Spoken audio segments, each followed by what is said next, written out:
Radio SME presenta. Las opiniones vertidas en este programa son responsabilidad única y exclusivamente de quien las emite. Leer para entender el mundo y para poder cambiarlo, con el propósito de mejorarlo. Leer para cambiar uno mismo, leer por gusto, por pasión, para saber, para conocer y también para dudar, para cuestionar. Letras militantes. Comenzamos. Entre las figuras mitológicas extremadamente escasas del siglo XX, el gángster ocupa un lugar descollante. La fuerza imaginativa del mundo entero se lo ha apropiado. Una descripción del gángster la puede hacer cualquier analfabeto turco y cualquier intelectual japonés, cualquier mercachife birmano y cualquier obrero sudamericano. Aunque sean los menos quienes pudieron tropezarse con él, todos están familiarizados con el gángster. Incluso en los países comunistas invade, como fantasma, caricatura o secreta amenaza, la imaginación de señores y siervos. Pero un único nombre personifica el prototipo del gángster, el nombre de Al Capone. Tantos años después de sus buenos tiempos, su aureola no se ha desvanecido. El fantasma del gángster continúa todavía reinando en los sueños del mundo. Esto y no otra cosa justifica el que nos ocupemos de él. Lo único que en Capone y su mundo merece nuestro interés es su función mitológica. El personaje histórico es indiferente. Es el de un hombre extremadamente corriente, ambicioso, inteligente y antipático, cuya historia no deja entrever ningún aspecto trágico. Carece de toda dimensión humana. Es monstruoso y banal al mismo tiempo. Cualquier periódico vespertino romano ofrece más drama vivo que la historia de 14 años de gangsterismo que aquí se relatará. A pesar de sus recargadas tintas, es, en el fondo, una historia aburrida. Precisamente esto la hace instructiva. El atractivo sensacionalista con que suele aderezar indica su ambigüedad. Comparte este doble sentido con todos los mitos modernos. Su valor real no es fácil de separar de la mentira que le es inherente, y menos aún cuando se indaga en documentos y hechos escuetos. La industria de conciencias es ciertamente incapaz de crear mitos, pero no desdeña la oportunidad de servirse de ellos para sus fines. El periódico y la revista ilustrada, la radio y el cine tienen una participación en la leyenda de gángsters que, a decir verdad, no se puede explicar, pero es enorme. Ya en el año de 1925, el gángster era objeto de interés turístico. El cuartel general de Capone figuraba en el programa de las visitas a la ciudad. En 1930, cuando su poder había justamente sobrepasado su apogeo, parece que la sociedad cinematográfica Warner Brothers ofreció a Capone un contrato de $200,000 por el principal papel en la película hollywoodense Public Enemy. En ella debía interpretarse a sí mismo. El delincuente, en el sentido estricto de la definición que dio Gunther Anders, se había convertido en un fantasma, en una reproducción de su propia reproducción. Muy buenas tardes, bienvenidos, esto es Letras Militantes. El día de hoy estamos dándole continuidad a un tema que abrimos hace 2 sesiones. Empezamos hablando de los piratas, de los corsarios, de los bucaneros y cómo ellos contribuyen al nacimiento del modo de producción que conocemos hoy, que nos domina hoy, que es el único incluso que puede concebirse en este momento en el planeta, que es el modo de producción capitalista, al que están sometidos incluso otras economías que pudieran considerarse alternativas o de índole socialista, como el caso de Cuba, con sus asegúnes en el caso de China, pero finalmente este modelo capitalista, este modo de producción, pues tiene parte muy importante de su origen en eso que tratábamos en las 2 emisiones pasadas, la piratería, que era avalada por el propio gobierno, en ese caso el Imperio Británico, la corona británica, y que dio este boom, esta expansión impresionante a la Revolución Industrial, a partir de la acumulación de las riquezas, del capital, y posteriormente su desarrollo industrial y comercial ya en los siglos XVIII, XIX y lógicamente en el siglo XX. En esta ocasión vamos a tratar el tema de la mafia. La mafia como un fenómeno sociocultural muy importante, que sobre todo va a tener su auge en el siglo XX, pero que tiene sus raíces clavadas en el feudalismo, en el pasado reciente de de Italia, que es uno de los últimos países en constituirse Estado-nación, de los últimos países europeos en constituirse Estado-nación, lo hace a finales del siglo XIX, y ahí es donde está la semilla de esta forma de organización para actividades que no son pues necesariamente muy honestas, como es el crimen organizado. Y este texto en particular es un ensayo, se titula La balada de Al Capone, Mafia y Capitalismo, y su autor es Hans Magnus Enzensberger. Enzensberger es un autor alemán, es un ensayista, escritor, académico muy importante, es quizás uno de los pensadores alemanes más importantes del siglo XX que continúa con vida. El señor tiene 91 años de edad y pues se ha dedicado a escribir de diferentes temas, y llama mucho la atención este ensayo, La balada de Al Capone, porque pone el énfasis justamente en esta romantización que se hace de la figura del gángster, y que hasta el momento de que se escribía este texto se escribió en 1964, pues no había mucha profundidad en cuanto al gangsterismo, ni siquiera en los grandes medios de comunicación masiva, en el cine incluso, pues se había quedado pues todo el desarrollo de la temática de la mafia, del crimen organizado gangsteril, se había quedado todavía en la década de los 30, y lo que se conocía posteriormente pues eran parodias, eran alegorías que se hacían sobre el crimen organizado encabezado por las mafias italianas. Todavía no aparecía esta obra monumental sobre el crimen organizado de la mafia italiana en los Estados Unidos, como fue primero la novela de Mario Puzo, del Padrino, y la película El Padrino y la trilogía que generó de la dirección de Francis Ford Coppola. Pero bueno, en el tiempo en el que está escribiendo Enzensberger este ensayo, hace un análisis bastante profundo de esa imagen del gángster, y pues me pareció muy importante traerla a cuento a Letras Militantes, justamente por la aportación que hace este esquema criminal a el modo de producción capitalista. Bueno, como se sabe, el apogeo del crimen organizado en los Estados Unidos se da a partir de la ley seca de la prohibición, que es esta ley que nace como una enmienda a la Constitución de Estados Unidos en la segunda década del siglo. La ley Volstead en 1920 es la que va a generar la prohibición sobre el alcohol, y curiosamente, y esto lo vamos a ver en muchos libros de historia, esta prohibición no era para el consumo del alcohol, sino para la producción, la transportación, el almacenaje de bebidas alcohólicas. Y bueno, pues esto genera muchas teorías en torno a por qué se da esta situación.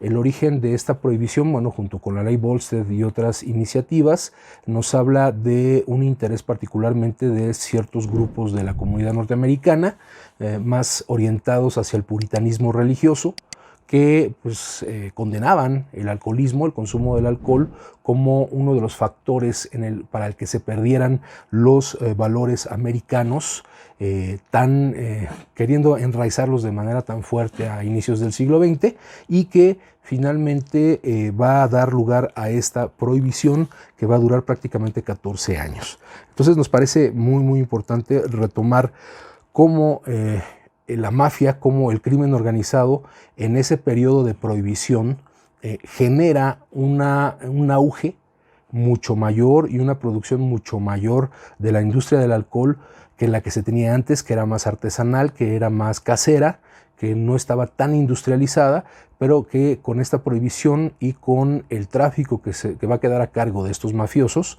es como va a crecer, se va a convertir en una de las principales industrias de los Estados Unidos. Volvemos al texto. Pero al mismo tiempo aparece bajo el barniz bruñido y estandarizado del producto industrial un estrato más antiguo que posee una vida mucho más auténtica que todo lo que jamás provino de Hollywood. El escenario en que se mueve el gángster mitológico es llamativo e inverosímil. Recuerda a la feria anual y al Museo de Figuras de Cera, al Gran Guiñol y a la Crónica Negra. Aparece bañado en los colores de las viejas historias de bandidos, de los libros populares ilustrados, de las impresiones en papel de estraza. En una palabra, pertenece al mundo del folletín, que es un mundo preindustrial. Está toscamente dibujado y desfigurado hasta llegar a la mamarrachada. Pero el folletín es sincero, aún allí donde miente, y sus eufemismos revelan más que las técnicas más hábiles de sus sucesores industriales, que han aprendido a dar a sus seudónimos un aspecto de autenticidad.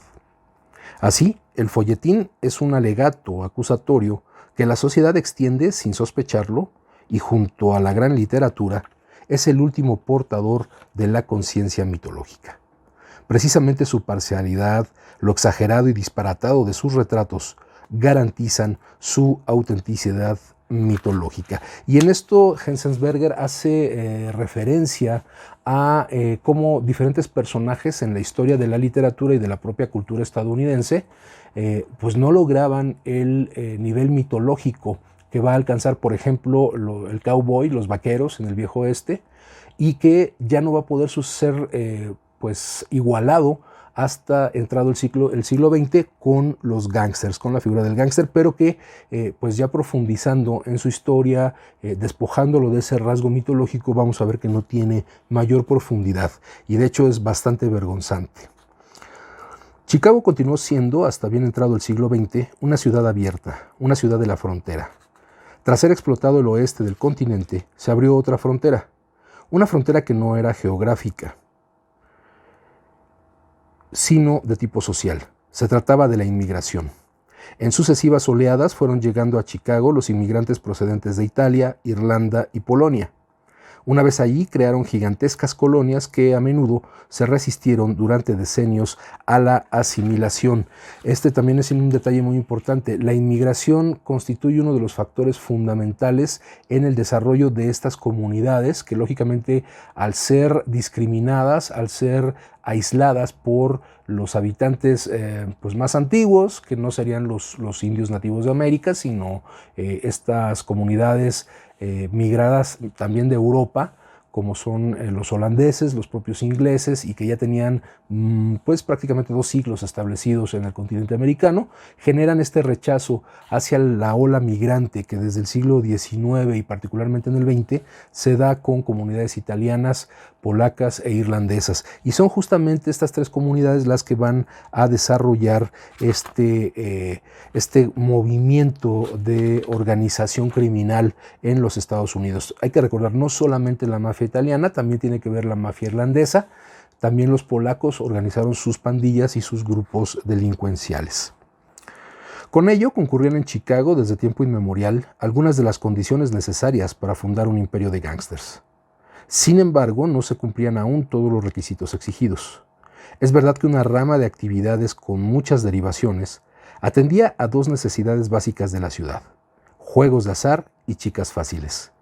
Pero estas necesidades no eran generales, ni extendidas con la suficiente amplitud. La base era demasiado estrecha para poder levantar un imperio que dominase la ciudad entera.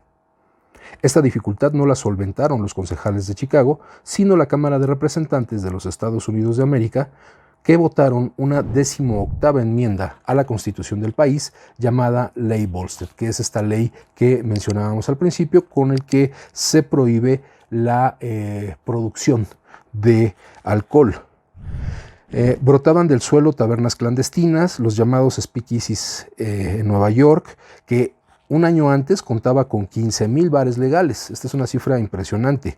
Pudo jactarse en el año de 1921 de la imponente cifra de 32,000 tabernas con mirilla. Estos speakeasies o bares clandestinos pues prácticamente se duplicaron en el tiempo de la prohibición. El alcohol se convirtió en la obsesión norteamericana. El primer decenio de la prohibición arrojó el balance siguiente: 500,000 de detenciones, penas de prisión por un total de 33,000 años, esto es sumando todas las condenas, 2,000 muertos en la guerra del aguardiente de los gángsters y 35,000 víctimas de intoxicación por alcohol. Nunca hubo una ley más impopular en Chicago. 5/6 partes de la población de la ciudad rechazó la prohibición. La prohibición de la cerveza era incomprensible y absurda para los incontables germanoamericanos del lugar, y los italianos no pensaban dejar su vino de mesa. Pero también a los norteamericanos afincados de antiguo les resultó sumamente antipático el tener que renunciar a la ginebra y el whisky, que pasaban por provisiones imprescindibles desde los días de la colonización. Y es así como, bueno, pues con una ley tan impopular, nacida al parecer de esta conciencia puritana muy norteamericana, que bien analiza Max Weber en la Ética protestante, que cómo la religión profundiza en ese sistema de vida y de trabajo, donde lógicamente el trabajo es una de las máximas, de los retos más importantes que debe cumplir un buen americano y un cristiano para cumplir con el American Way of Life, y que bueno, en este caso genera una contradicción interna muy importante que le va a dar, decíamos, este boom a la producción de alcohol en los Estados Unidos. Vámonos a una pausa y regresando de la pausa continuamos profundizando sobre este tema de la mafia y su relación con el capitalismo. En un momento regresamos. Estás escuchando Letras Militantes.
Letras Militantes. Continuamos.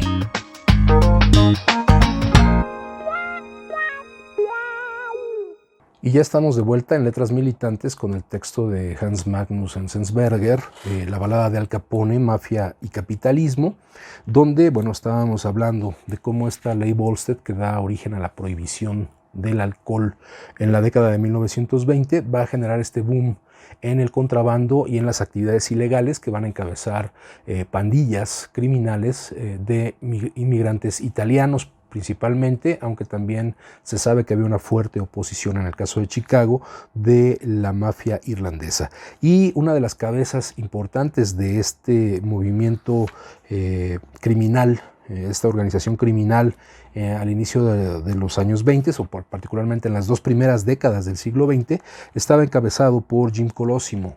Jim Colosimo, que se le conocía también como Jimmy Diamantes o Jimmy Diamonds, era la cabeza de toda esta mafia italiana y lógicamente pues generaba una serie de aspiraciones entre sus capos, entre sus segundos, que querían pues tarde que temprano ocupar el lugar principal dentro de la organización criminal. Colosimo era pues conocido por ser más tradicionalista, más por la vía violenta directamente, más que por el negocio de la mafia. Entonces, bueno, llega un momento en que, viendo el potencial que tiene el negocio de la mafia frente a un momento histórico importante como fue la prohibición, pues hubo quien decidió tomar ventaja de esta situación y deshacerse de Jimmy Colosimo. Y esta persona fue Johnny Torrio. Johnny Torrio, que era otro gángster traído desde Nueva York y que era el brazo derecho del propio Jimmy Colosimo. Entonces, bueno, pues lo asesina, le pone un precio de $10,000 a la cabeza de Colosimo, el propio Torrio, y es asesinado. Johnny Torrio, es el que se hace cargo de toda esta industria que se está generando del crimen organizado. Dice el texto: Johnny Torrio era un hombre de empresa de la cabeza a los pies. Los testimonios de todos los cronistas contemporáneos coinciden en este punto.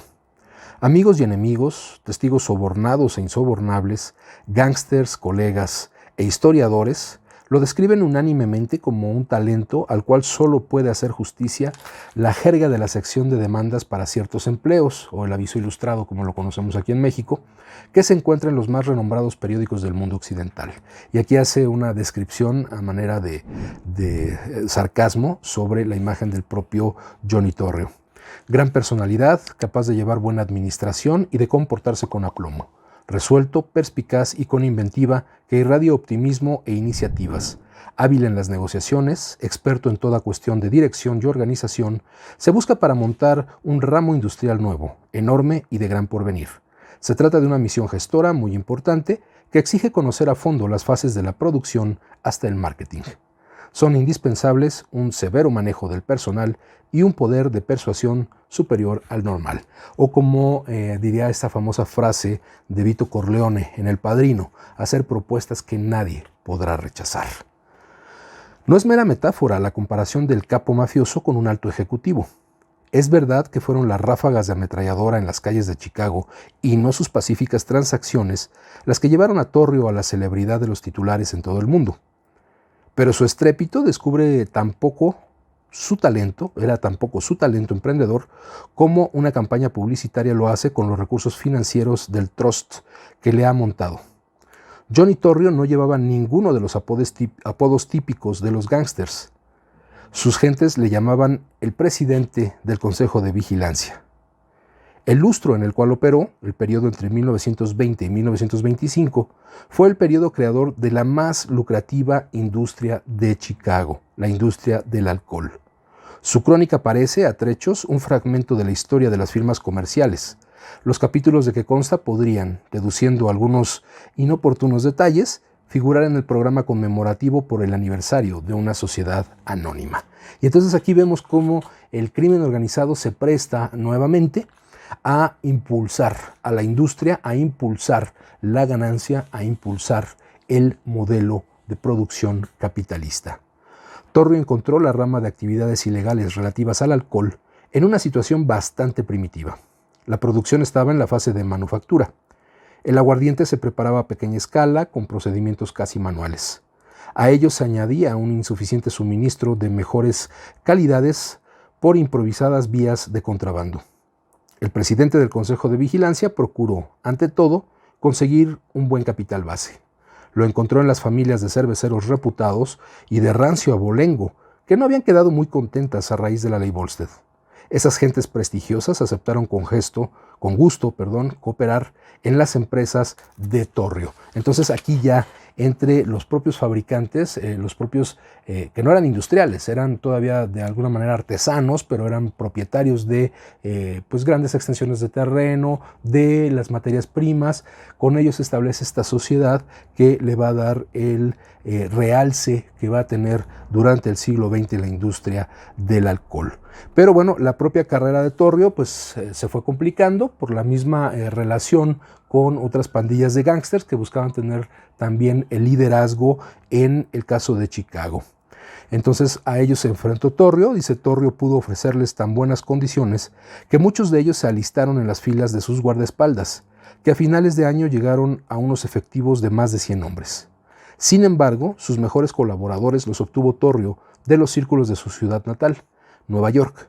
Allí había conocido en su juventud a Alphonse Capone. Le hizo venir sin tardanza e hizo de él primero su ayudante de dirección, después su socio y por último su sucesor. La carrera y la formación de Capone respondían exactamente a las normas de la nueva generación de gángsters. Su nombre oficial era Alfonso Caponi, su lugar de origen Castellammare, cerca de Roma. Cuando tenía 1 año, sus padres emigraron a América, familia numerosa, ambiente de bajos fondos, abandonó la escuela a los 13 años, ocupaciones ocasionales, robo de tiendas y sustracción de coches, chulo de navaja y matón en garitos infames. Por último, gerente de un club nocturno con bar, sala de juego y negocio de burdel. Pues este era el perfil que tenían muchos de estos capos que se encargarían de dirigir todas estas acciones criminales. En fin, que el desarrollo que va teniendo Alfonso Capone va haciendo que el propio Torrio le vaya dando espacio dentro de la organización hasta que, bueno, en esta competencia por el mercado, básicamente hay que decirlo así, en esta competencia por el mercado, pues la familia italiana que encabeza Torrio aniquila a el jefe de la mafia irlandesa, O'Banion, que estaba en el norte de Chicago. Lo asesinan y lógicamente la gente de O'Banion pues no se queda con las ganas de revancha y tratan de asesinar a Torrio, quien pues sabiendo quiénes habían tratado de asesinarlo, pues oculta ese nombre a la policía, no revela quiénes son los que trataron de matarlo, deja que su gente se encargue de tomar las acciones necesarias, pero él opta ya por retirarse y deja en el cargo a Alfonso Capone, quien se va a hacer cargo de todo el negocio del contrabando. Al comenzar los años 30 podía hacer un balance verdaderamente impresionante. La ganancia bruta obtenida del negocio del alcohol ascendía a $100 millones al año. La fortuna personal de Capone se elevaba a 40 millones. El sindicato, porque bueno, así se les denominaba a estas agrupaciones criminales, en inglés syndicate, se refiere más a organizaciones criminales. Sindicatos, en el sentido de organizaciones de trabajadores, se le conoce en inglés como unions o uniones. Entonces, bueno, ellos van a utilizar el término sindicato, la traducción directa del inglés, por ser como se les denominaba a estas organizaciones criminales. El sindicato había inaugurado un ramo de actividades nuevo y sumamente prometedor: la infiltración de los sindicatos obreros, estos sí, sindicatos de trabajadores. Se trataba en primer lugar de lograr el control de ciertos ramos. Esto se efectuaba mediante el soborno y la intimidación. Tan pronto como un sindicato se fusionaba con el de Capone, obreros y patronos se veían sistemáticamente sometidos a extorsión. El sindicato estaba también preparado para la consecución del trabajo.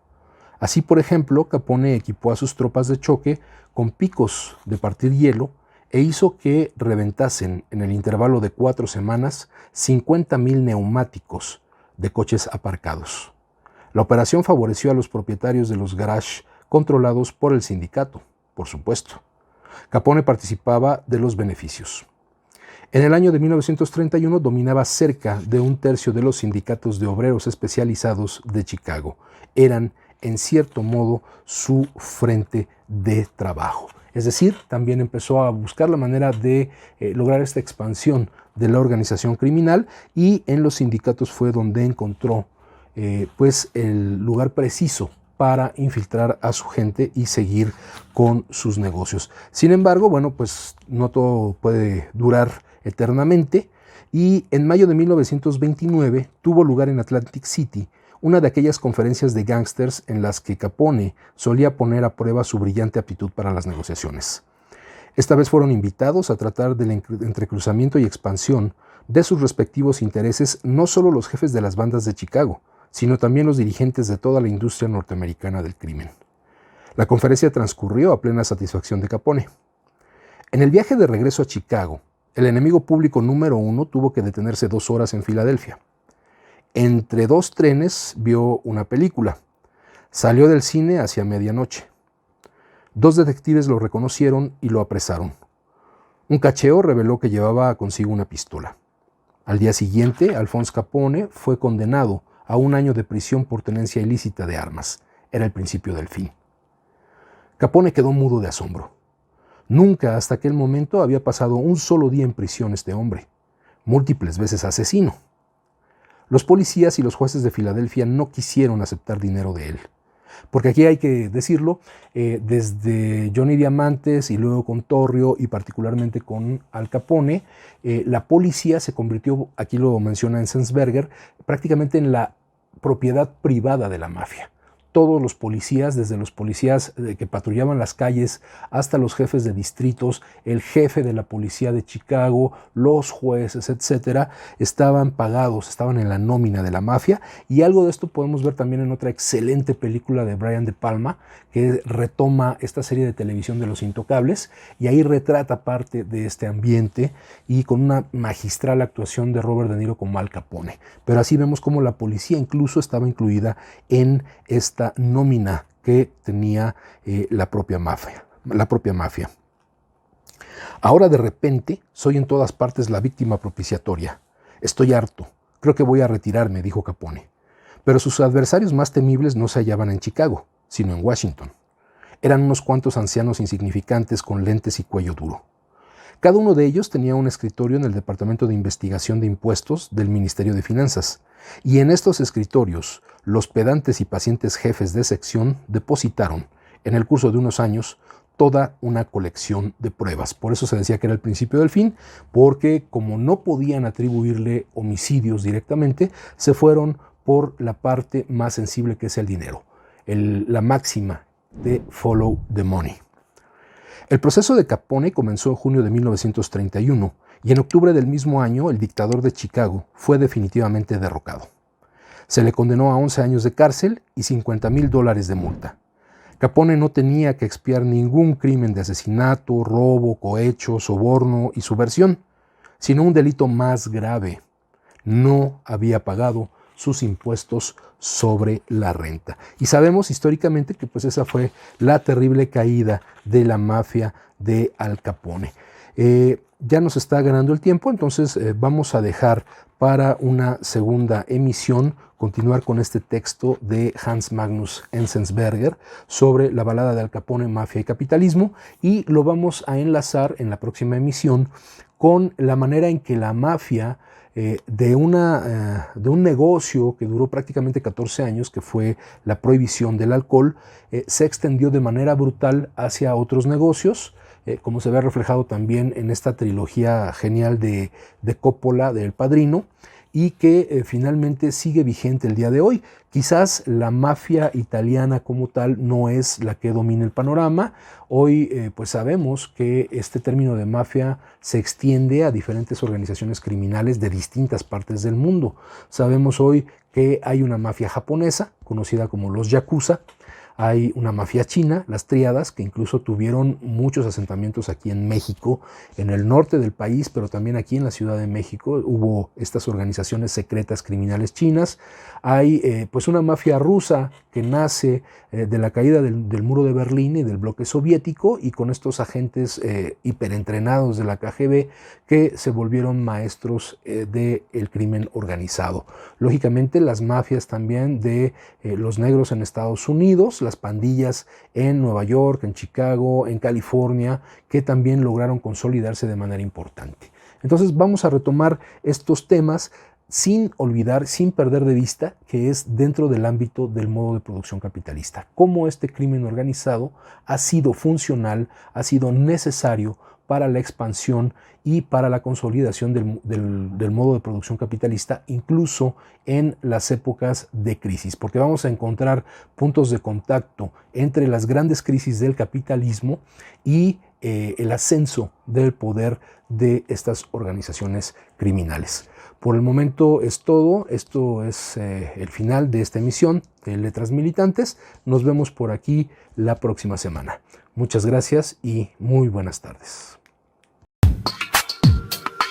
Decía Samuel Smiles, el libro es una voz viviente, es una inteligencia que nos habla y que escuchamos. Acompáñanos en la próxima emisión de Letras Militantes, a través de Radio SME, donde a los libros les damos la palabra.